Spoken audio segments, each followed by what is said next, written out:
د عمران خان په صفت کولو باندې یو بل صحافي ته هم ډېر غټ مشکلات جوړ شوي دي چې هم په دې ویډیو کې ډسکس کوو. بل عمران ریاض هم په سوشل میډیا باندې ډېره موده پس اکټیو شوی دی چې یو دوه ټویټس یې کړي دي چې په هغه ټویټس باندې مخالفین هم حیران کړي دي او الیکشن کمیشن ته هم یو واضح پیغام ورکړی دی. دین علاوه یو عام شهري چې کوم دی اسلام آباد های کورټ کې درخواست جمع کړی دی چې الیکشن د ملتوي شي. په هغې باندې هم ډیټیل سره خبره ده. بر ملیحه هاشمي هم یو ټویټ کړی دی د پی ټی آی حوالې سره، د عمران خان حوالې سره، د عمران خان مخالفینو ته یو قراره جواب ورکړی دی چې په هغې باندې هم په دې ویډیو کې ډسکشن کوو. بل د نواز شریف د حلقې نه، نواز شریف یو داسې حلقه چې د نون لیگ یو داسې ایریا چې د نون لیگ ټول په فیور کې وجي د اوکاړه ان 136 او 137 باندې یو سروې شوې ده چې د هغې رپورټ به هم په دې ویډیو کې تاسو سره ډسکس کوم. بل بابر روان صاحب عمران خان سره په جیل کې ملاقات شوی دی چې عمران خان د جیل نه څه پیغام را لېږلی هم په دې ویډیو کې ډسکس کوو.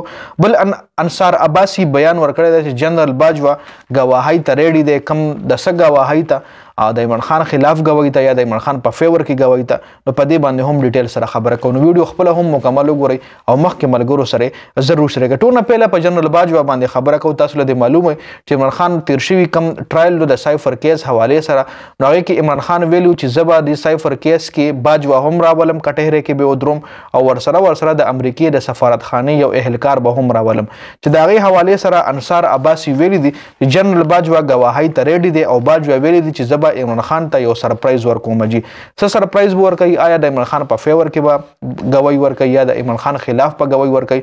دا به راتلونکي ټایم کې پته لګي چې آیا سایفر کیس کې په رشا باجوا صاحب په عدالت کې پیش کیږي که نه، او که چېرې پیش کیږي نو به څه بیان ورکوي؟ دا به راتلونکي ټایم کې پته لګي. جی بل په عمران ریاض باندې خبره کوو. تاسو له دې معلومه عمران ریاض ډیره موده غیب او بیا راغوجي، بیا هغه چې کوم سوشل میډیا اکټیویټیز و هغه فلحال بند، هغه مطلب خبرې نشي کولی یا څه وجه هم ده. هغه اوس په خپل ټویټر هینډل باندې ټویټ کړی جي که چېرې وایي د بیټ نشان په الیکشن کې نه وي نو وایي تاسو به اوټ چاله ورکوئ. جي عوام نه یو کوېسچن کړی چې هغې کې 92% خلکو ویلو چې موږ به چاله هم اوټ نه ورکوو، موږ باړو الیکشن ته ځو نه، موږ باړو خپل اوټ پول کوو نه. جي صرف 5% کسانو پکې نون لیگ یاد کړی او بقایا چې کوم 3% دا پکې دا نورې پارټیانې چې څومره هم دي دغه پکې څه کسانو یاد کړی وي. جي 92% کسانو ویلو که چېرې عمران خان بیټ نشان په بیلټ پیپر باندې نه وي نو مونږه اوټ نه اچوو. جي دا څونه کسانو ویلو؟ 92% کسانو ویلو. جي بل ټویټ دې نه پس بیا چې دې رزلټ راغو نو دې نه پس بیا عمران ریاض یو بل ټویټ وکړو، ویې وي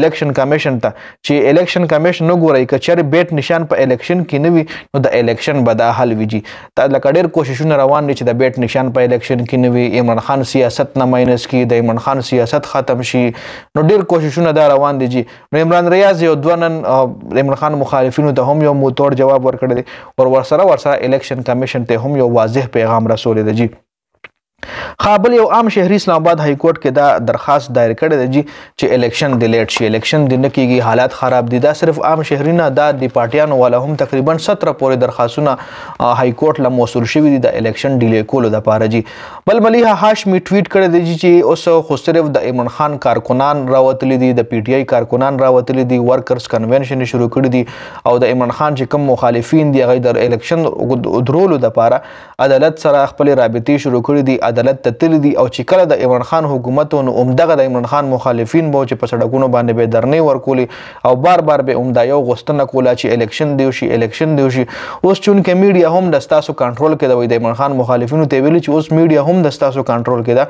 او بیا هم د الیکشن نه یریږئ، بیا هم د الیکشن نه تښتئ، بیا هم الیکشن کې د عمران خان فیسنګ نشئ کولی. جي دا ملیحه هاشمي ټویټ کړی دی.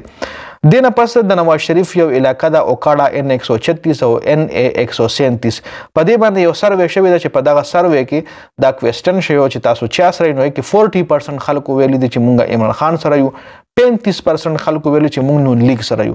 مطلب د نون لیگ د نون لیگ چې کومه علاقه ده او کوم سیټونه چې نون لیگ همیشه ګټي نو په هغه علاقه باندې په هغه سیټونو باندې په هغه حلقو باندې هم د عمران خان پوزیشن زیات شوی دی. 40% خلک هلته د عمران خان نه دي او بقایا 60% چې کوم دي دا د مختلف پارټیانو دي. څومره هم پاکستان کې سیاسي پارټیان دي، پاکستان پیپلز پارټي، جے یو آی، نون لیگ، دا ټولې پارټیانې دا 60% د دوی پوزیشن دی او 40% چې پای کوم دی پکې دا پی ټی آی د عمران خان دی. جی بل بابر اوان عمران خان سره ملاقات شوه دی جی عمران خان ویلی دی په دغه ملاقات کې بابر اوان ته دا پیغام ورغړی چې دا پیغام ته زما عوام ورسو دا پیغام ته زما سپورټر ورسو جی چې په 8 فروری باندې صرف د الیکشن ورځ نه ده بلکې دا رستاسو د حقيقي ازادۍ ورځ ده تاسو ټول په ګڼ تعداد کې روزي او ځان به د غلامۍ نه خلاصوي حقيقي ازادۍ د لپاره بلړاويږي په 8 فروری باندې به ضرور تاسو خپل ووټ د ازادۍ د لپاره پول کوئ صرف د پی ټی آی نه بلکې د خپل ازادۍ د لپاره به تاسو ووټ پول کوئ جی نو په دې ویډیو کې دا اپډیټ شو